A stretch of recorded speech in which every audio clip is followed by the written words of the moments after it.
كلا إذا بلغت التراقي وقيل من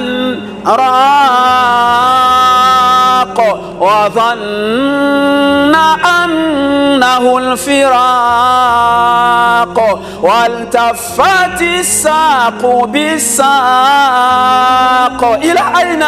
إلى ربك يومئذ المساق.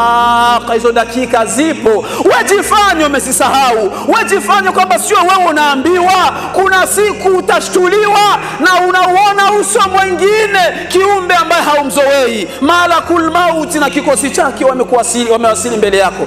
Hizo dakika ziko ndugu zangu. Allah tabaraka wa taala anatuambia kalla idha balaghati taraqi, sivyo hivyo mnavyofanya wanadamu. Siku roho itafika kwenye mishipa ya shingo, itapofika hapo idha balaghati taraqi wa qila man raq, watu wote wanamtazama mgonjwa, wanachanganyikiwa. Jamani, nani atamsomea? Nani atamsomea Qur'ani? Nani atamsomea ruqya? Watu wanahangaika, wanatafuta huyu wala yule ili atakayekuja akusaidie, lakini wewe mwenyewe kwenye umelala, wa dhanna annahu alfiraq, unahakikisha mimi naondoka sasa.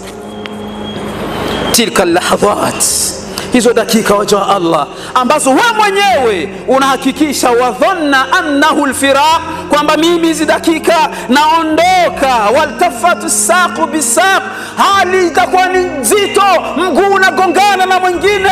Fashtamaa, zitajikusanya juu yake matatizo ad-dunya wal akhirah, shida za dunia na mlango wa akhira umefunguka. Mazito yote mawili yanaanza kujikusanya mbele yake.